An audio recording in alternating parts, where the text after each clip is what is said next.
Baik, kita mulai kuliah hari ini. Ini muncul ya di situ ya layarnya komputer Anda ya. IEE kelas belajar praktis. Itu ada ya, muncul. Materinya muncul nggak? Muncul, Pak. Muncul, oke. Mari kita mulai. Ini dokumen template apa namanya? Contoh rujukan untuk membuat dokumen itu ya, dokumen yang Anda kumpulkan hari ini itu ya. Dokumen itu berisi mengenai spesifikasi perangkat lunak ya, spesifikasi perangkat lunak, spesifikasi kebutuhan perangkat lunak. Di dalam bagaimana caranya menyusun dokumen ini sudah ada petunjuknya dari IEEE ya, apa namanya, Computer Security atau komunitas IEEE ya, yang beranggotakan insinyur atau pakar atau ahli di bidang elektronik, ya, elektronika dan elektro. Jadi software itu juga terkait dengan elektronika, ya, arus lemah. Nah, dulu ada istilah arus lemah, arus kuat. Nah, arus kuat itu untuk listrik, untuk elektro. Kalau elektronika untuk arus lemah. Ya. Baik, kita bahas di sini. Kalau Anda sudah unduh ini ya, materinya ini unduh, kemudian dilihat di halaman 11. Halaman 11. Nah, ini. Ya, di halaman 11 itu terdiri dari daftar isi. Ya. Daftar isinya itu ada 3 bab. Ya. Bab 1 itu pendahuluan, bab 2 deskripsi keseluruhan dari produk. Ya. Bab 3 adalah kebutuhan spesifik, ya. Persyaratan spesifik. Kebutuhan persyaratan yang lebih spesifik lagi digambarkan di bab 3. Nah, untuk bab 3 itu ada beberapa model, ada beberapa tipe ya, jenis ya, tergantung dari pendorongnya, pendorong untuk membuat perangkat lunak. Kalau sebelumnya di awal saya sudah sampaikan caranya membuat perangkat lunak ya, itu tergantung dari pendorongnya. Pendorongnya apa dulu, data kah, apa pekerjaan kah, apa orang kah.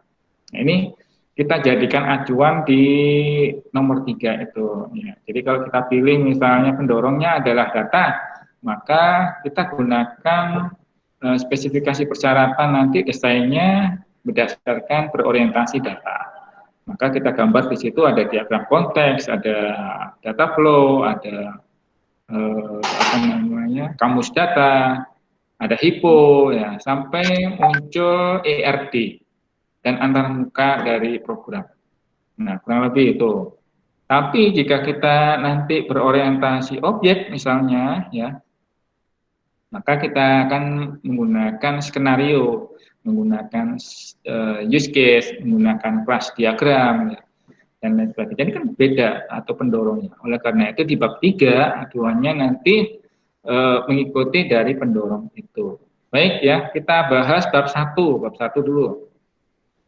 Bab 1 di dokumen ini isinya adalah purpose, scope, definition, dan akronim atau referensi, kemudian overview. Nah, saya jelaskan ya bahasa Indonesia, bahasa Inggrisnya ada baca sendiri ya. Di purpose ini kan tujuan ya, tujuan dibuatnya dokumen itu ya. Tujuan dibuatnya dokumen itu. Tujuannya apa? Menjelaskan apa yang hendak kita buat. Ya, apa yang hendak kita buat. Misalnya di dokumen itu, di purpose, bagian purpose atau di bagian tujuan, menyebutkan bagaimana membuat sistem informasi peminjaman buku perpustakaan Universitas Mulia. Jadi disebutkan mau ngapain dulu, ya, langsung to the point ya, membuat sistem informasi peminjaman buku perpustakaan Universitas Mulia, misalnya begitu. Jadi langsung disebutkan situ. Biasanya di dalam purpose ini nggak terlalu panjang, dia hanya isinya kurang lebih 1 paragraf saja. Dalam 1 paragraf maksimal kurang lebih ada 5 kalimat. Ya. Nah, 1 kalimat biasanya minimal 3 kata. Tinggal diolah sendiri ya. Jadi kurang lebih itu. Membuat membuat apa? Sistem informasi bla bla bla, kurang lebih gitu. Membuat perangkat lunak apa bla bla bla. Tulis. Yang kedua adalah tidak lanjutan kalimat berikutnya adalah ini apa namanya? Sistem informasi ini nantinya berjalan di misalnya di web misalnya. Sebutin situ. Itu berjalan di web. Penggunanya adalah terdiri dari 3 kelompok misalnya, kelompok user atau grup user gitu ya. 3 kelompok. Kelompok pertama adalah operator, kelompok kedua adalah mahasiswa misalnya, kelompok ketiga adalah umum misalnya, gitu ya. Jadi kalau dosen itu masuk ke bagian umum misalnya, 3 kelompok diklasifikasikan. Nah ini kan kelompok ini kan berdasarkan pengamatan ya, berdasarkan kita mengumpulkan data. Nah, oleh karena itu kita tahu kelompoknya mana saja, nah, tulis di situ di bagian purpose. Misalnya lagi fungsi sistem disebutkan paling tidak mampu merekod atau menyimpan transaksi peminjaman buku sebanyak 100.000 transaksi dalam 1 hari misalnya gitu ya. Nah, itu sebutkan situ di bagian purpose. Karena ini tujuan yang hendak dicapai oleh program itu tadi ya. Nah, di bagian purpose berarti tujuannya adalah sebutkan garis besarnya saja situ, nggak perlu harus detail ya. Nggak perlu harus rinci. Jadi cukup garis besarnya. Kemudian di bagian scope, ya, scope itu isinya adalah fungsi-fungsi yang harus disediakan di dalam sistem yang akan kita buat sesuai yang ada muncul di purpose. Ya, scope itu isinya di bawah ini ya. Scope itu isinya tentang apa ya, identitas fungsi-fungsi apa namanya yang paling gampang itu fungsi-fungsi yang akan kita buat, akan kita sediakan di dalam software itu. Nah, untuk menyebut fungsi ini memang kadang kita agak bingung ya fungsi ini karena fungsinya jelas banyak ya, fungsinya jelas banyak sekali. Nah, untuk supaya kita lebih simpel di situ menyebut fungsinya itu sesuai dengan kelebihan dari program itu. Biasanya kalau pemakai itu pesan software ke kita, pesan sistem informasi ke kita, dia akan menyebutkan fungsi-fungsi itu yang spesifik. Misalnya begini, tolong nanti sediakan sistem informasi peminjaman buku yang bisa mencatat melakukan transaksi peminjaman buku dengan menggunakan barcode misalnya gitu. Jadi mahasiswanya cukup menggunakan barcode tadi, nanti dia akan scan apa namanya bukunya dengan menggunakan barcode tadi. Ya, kayak Anda absen sekarang ini loh, apa namanya pakai barcode QR code ya, QR code. Nah, pakai itu, cek gitu. Nah, peminjaman buku umumnya kan nggak begitu kan ya. Artinya ini yang spesifik yang diminta oleh calon pengguna misalnya gitu. Jadi itu yang perlu disampaikan di scope. Adapun yang sudah seharusnya ada di scope, nggak perlu ditulis, biasanya begitu. Untuk mempersingkat biasanya. Contoh yang nggak perlu ditulis itu adalah misalnya mengelola buku. Nah, mengelola buku. Itu di banyak sistem perpustakaan, peminjaman buku di perpustakaan itu selalu ada itu mengelola buku, ya selalu ada.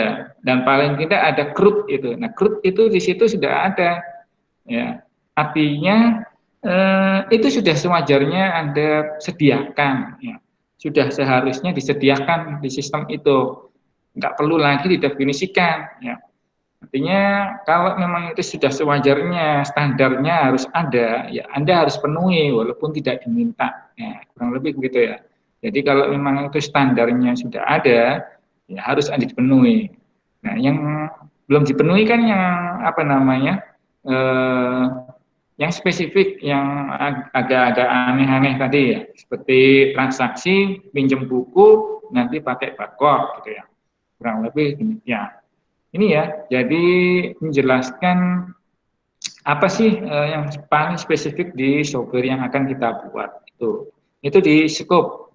Nah, untuk mengetahui itu biasanya bentuknya adalah kata kerja. Nah, bentuknya itu fungsi itu ya bentuknya kata kerja. Misalnya membuat menyediakan, mengelola data buku misalnya, mengelola data transaksi menggunakan barcode dan lain sebagainya. Kurang lebih itu ya. Yang ketiga adalah definition. Definition ini terkait dengan penjelasan yang ada di dalam purpose maupun scope. Penjelasannya itu kadang nggak menimbulkan orang yang baca itu berpikir, ya, nggak tahu maksudnya. Misalnya barcode apa ya? Jelaskan di situ, definisi barcode itu dijelaskan. Jadi kalau disebut di bagian purpose ada menyebut barcode, ya. Kemudian di scope juga ada QR code misalnya. Maka dijelaskan definisinya, barcode itu apa, QR code itu apa. Akronim ini singkatan ya. Singkatan yang biasanya menjadi satu kata yang akhirnya lumrah untuk diucapkan. Seperti ponsel. Nah, ini ponsel kan telepon seluler. Itu artinya orang menyingkat ponsel. Kenapa gak telepon seluler TS gitu, kenapa gak disingkat TS saja, telepon seluler? Kan lucu ya, supaya orang mengetahui kemudian disebut ponsel. Nah, ini disebut akronim. Kalau abbreviation itu singkatan biasanya diambil dari huruf awalnya saja. Nah, huruf awalnya saja. Biasanya tadi ponsel, PS,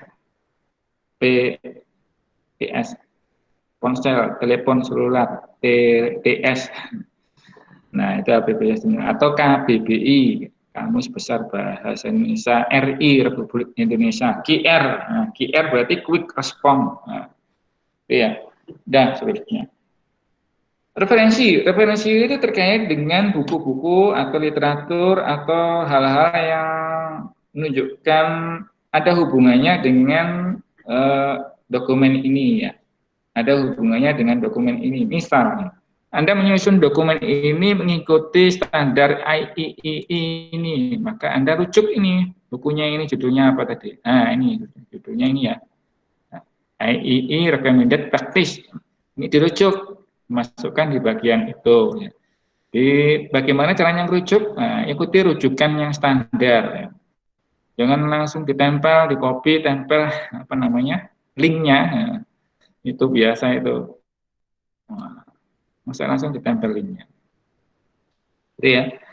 Kemudian overview itu biasanya mendeskripsikan antar bab. Bab 1 itu isinya apa, bab 2 isinya apa. Describe what the rest of the SRS contains. Jadi isi dari dokumen ini, bab 1 menjelaskan apa, bab 2 menjelaskan apa, explain how the SRS contains. Bagaimana tiap bab itu menjelaskan isinya. Kurang lebih demikian. Kemudian di bagian bab 2 isinya adalah overall description. Deskripsi seluruhan ya.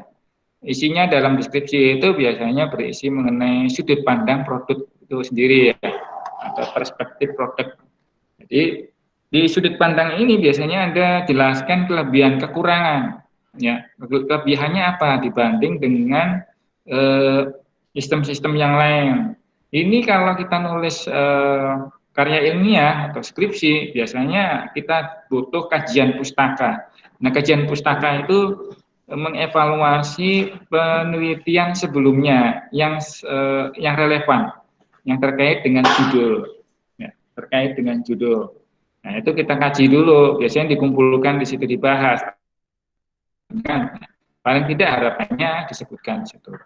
Bahwasanya Anda bisa melakukan sistem itu nanti bisa melakukan ini, melakukan itu, yang memiliki kelebihan dan kekurangannya juga disampaikan. Yang kedua adalah isinya fungsi-fungsi produk. Nah, fungsi-fungsi produk ini juga dijelaskan bagaimana isinya fungsi produk ini. Nah, fungsinya tentu saja terkait dengan antarmuka, kemudian fungsi-fungsi yang disediakan di situ. Ya, untuk misalnya karena banyak user, ya, banyak kelompok user, ada user mahasiswa, ada user dosen, ada user umum misalnya. Dari kelompok user ini ya, dari siapa tadi? Admin, mahasiswa umum ya, sorry ya.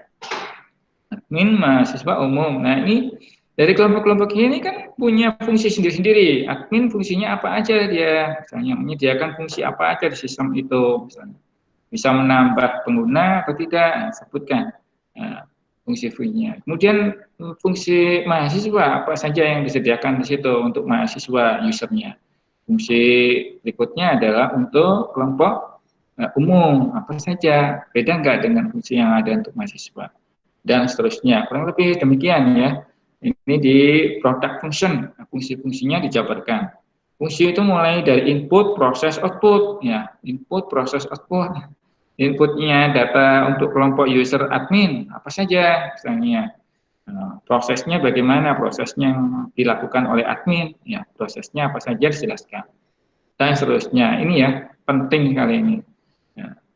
Kemudian user karakteristik, nah itu juga dikelompokkan tadi, kelompoknya operator yang ada di situ karakteristiknya seperti apa, nah, kelompoknya mahasiswa seperti apa, kelompoknya umum seperti apa. Umum misalnya dijelaskan, misalnya umum itu berarti anggotanya bukan saja dosen, tapi juga orang-orang luar misalnya. Nah, boleh pinjam, kalau pinjam harus bayar misalnya, dan seterusnya. Itu juga dengan mahasiswa. Mahasiswa itu yang disebut mahasiswa hanya mahasiswa yang bisa membuktikan dirinya mahasiswa, yaitu memiliki KTM misalnya, gitu ya.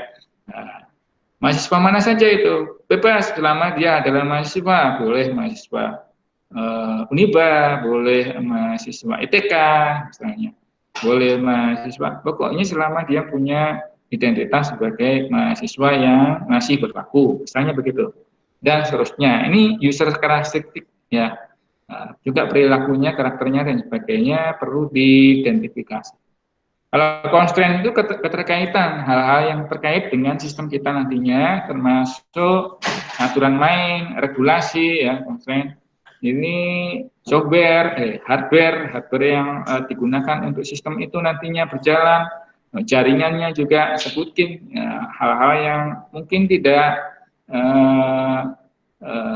ditulis tapi ada di sana. Nah, ini yang menjadi acuan bahwa sistemnya limitasinya, keterbatasannya bisa jalan di mana aja, misalnya sebutkan di constraint ini. Penting ya. Baru kemudian setelah kita overall, baru kita masuk ke apa namanya, bab 3. Bab 3 itu langsung kita meluncur ke halaman ini. Halaman 20 ya. Ya, 21 ini ya. Nah, ini bab 3 ya, template SRS bagian 3 atau bab 3. Itu ada beberapa versi ya. Versi 1, ini versi 2, kemudian ada versi user class ya. Ya, kelompok berdasarkan user class ya. Ada juga versi objek ya. Objek berorientasi objek, misalnya nanti pakai kelas-kelas. Ada juga versi fitur atau fungsi-fungsi yang disediakan dan seterusnya ya. Nah, saking banyaknya ini kita bahas satu dulu aja yang versi 1 ya. Nah, ini ya. Waduh, nanti sampai baca sendiri ya. Makanya ini kita perlu kaji ini bareng-bareng. Nah, di bab 3 ini ada menjelaskan mengenai spesifik requirement atau persyaratan spesifik, ya, kebutuhan spesifik yang harus dipenuhi nanti di software yang hendak kita buat. Ya, hendak, belum dibuat ini ya, tapi hendak kita buat. Ya. Ini tergantung juga terkait dengan metodologi yang kita gunakan. Nah, ada beberapa subbab di situ ya, ada 6 subbab ya. Subbab pertama adalah external interface, internal. Berarti kita gambarkan di situ user, ya, user interface, hardware, software interface dan komunikasi interface. Jelaskan aja di situ user interface antar muka usernya untuk tiap-tiap kelompok user tadi juga bisa dijelaskan. Tapi hanya gambaran aja di situ. User interface-nya nanti menggunakan apa misalnya? Oh, berbasis web. Ada kalanya user interface untuk pengguna mahasiswa. khusus untuk pengguna mahasiswa menggunakan Android misalnya, karena dengan Android misalnya antarmukanya lebih simpel ya, pinjam, pencet, selesai.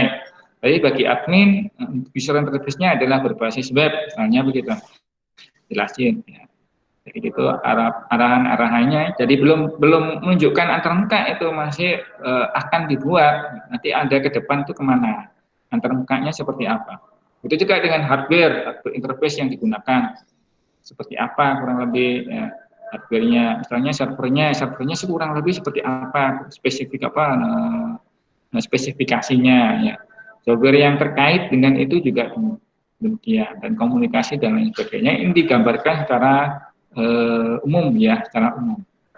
Lalu fungsional requirement ini juga dikelompokkan tiap-tiap pengguna. Tiap-tiap pengguna kan punya input proses output sendiri ya. Nah, jelasin apa saja fungsi-fungsi yang disediakan untuk operator misalnya. Jelasin situ. Untuk mahasiswa jelasin situ. Untuk umum jelasin situ. Fungsi-fungsi apa saja. Ingat bahwa kalau kita mau menyebutkan fungsi itu harus bentuknya kata kerja ya, bukan kata sifat ya, bukan kata benda apalagi. Nah, bentuknya harus kerja, kiraman fungsional kan fungsi kan. Fungsi. Ini ya acuannya demikian. Yang ketiga adalah performance requirement atau persyaratan atau kebutuhan performansi. Nanti kinerjanya seperti apa diharapkan, tulis di situ dan seterusnya. Nih kurang lebih ada 3 bab ini ya. 3 bab ini nanti kita lanjutkan di bab 4. Ya, bab 4-nya belum disusun. Bab 4 ini terkait teknis nanti. Nah, itu tentu saja kita akan sedikit praktikum nantinya ya. Nah, sedikit praktikum. Oke ya, bisa dipahami ya. Ini kita dokumennya kurang lebih seperti ini ya. Nah, susunannya Ya, ada 3 bab. Susunannya ada 3 bab ya. Mari kita cek tugasnya masing-masing ini. Sudah dikumpulkan ya? sudah Pak.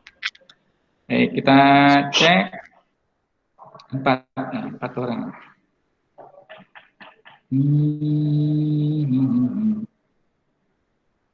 Software requirement specification online store system. Baik, kita bahas ini punyanya Cendana. Berapa halaman? Sesuai dengan tujuan tadi saya udah sampaikan ya, tujuan paling enggak langsung to the point. Apa kita mau bikin apa di situ? Ya.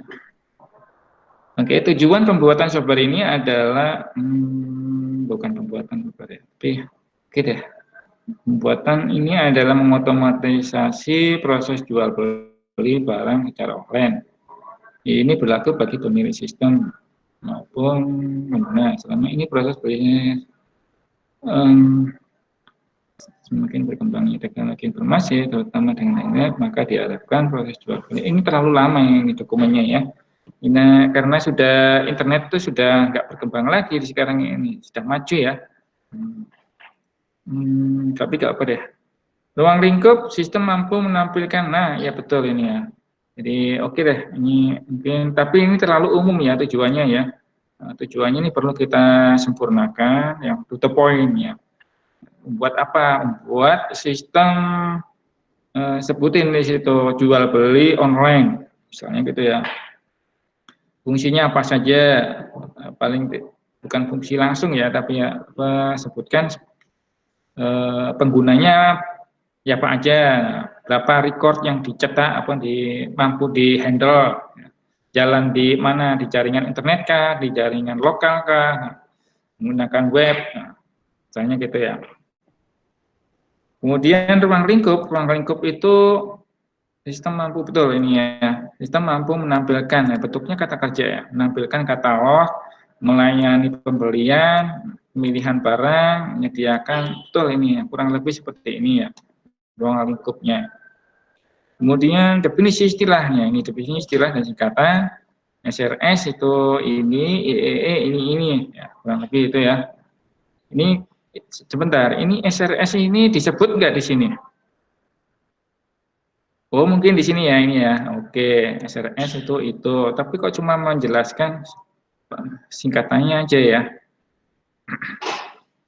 Jadi kalau disebut di sini itu tulis di situ ya definisinya. Tadi sudah saya sampaikan kalau ditulis disebut di scope maupun di scope maupun di purpose ya, itu dijelaskan di definisi. Sekarang saya cari ini IEE ini disebut nggak di sini? Nggak ada ya di sini ya. Nggak ada satupun yang menyebut IEE itu. Di apa sini pun nggak ada ya.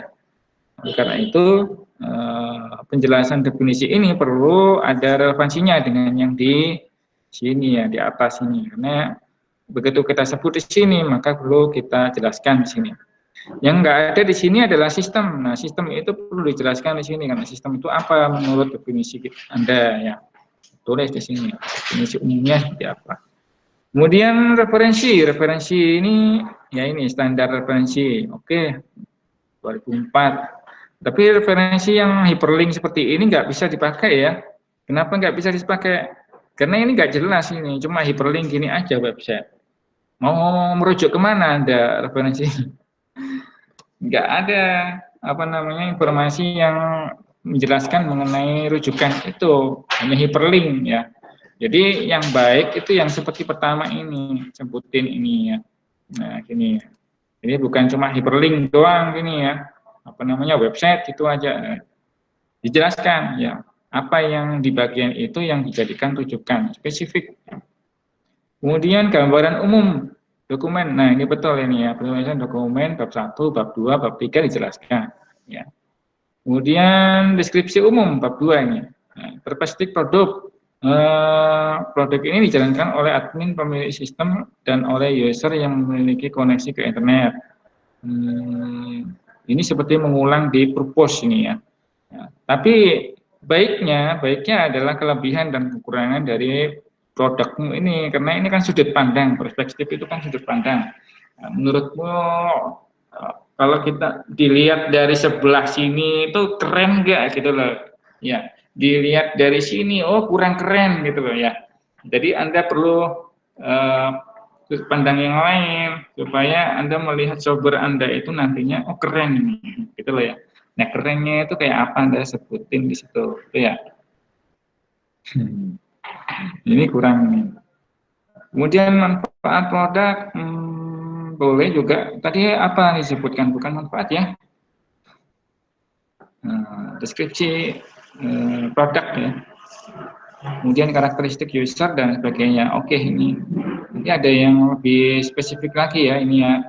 Jadi ini di bagian karakteristik user ini Anda harus detailkan lagi fungsi-fungsi yang dimiliki oleh admin ya, terutama ya fungsi-fungsinya yang dimiliki oleh admin.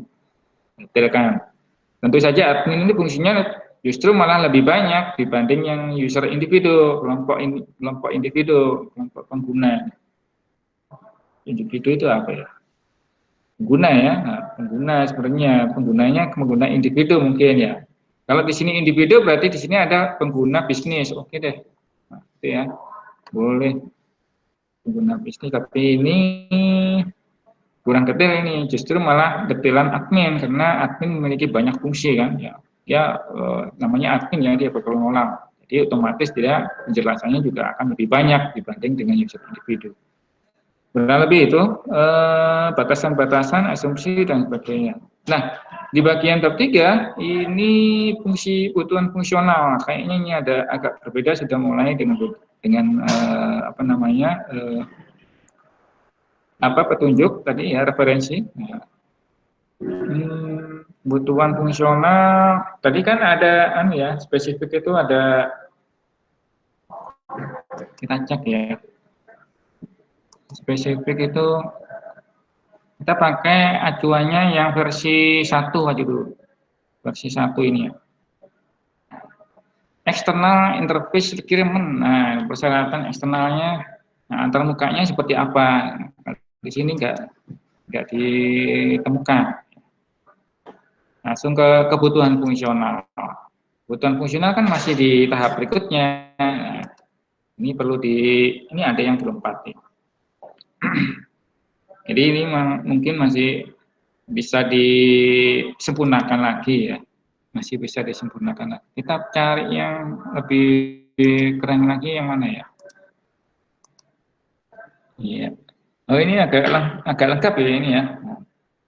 Nah, ini mengikuti petunjuk dari dosennya. Bab 4-nya belum ada sebenarnya, tapi di sini sudah ada sampai bab 6. Oke, ini mungkin agak lengkap ini, tapi saya belum memeriksa ya.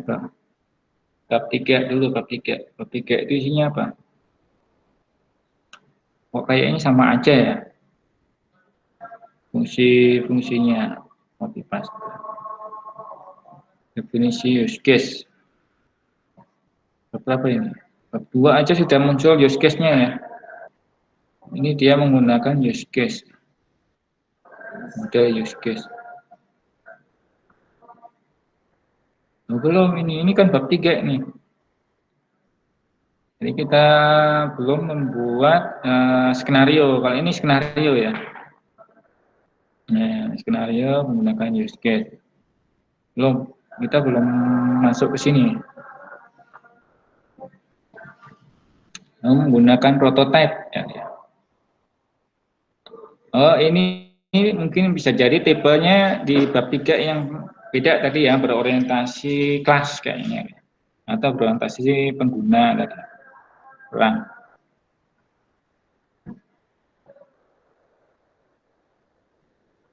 Panjang ini ya. Kelengkapan. Yang mungkin bisa diadu adalah punyanya ini ya, Cendana ya, mungkin agak bagus tadi, lumayan bisa diaju, tapi harus ada perbaikan tadi ya, perbaikannya. Jadi kalau kita kumpul nyari di dokumen di internet itu kadang dokumennya mahasiswa juga, sastra mahasiswa juga kita ambil, kemudian kita pakai sebagai acuan, padahal itu juga perlu dievaluasi lagi oleh dosennya kan, dikoreksi lagi oleh dosennya, biasanya gitu ya. Kebetulan yang koreksinya belum ada, mungkin bisa jadi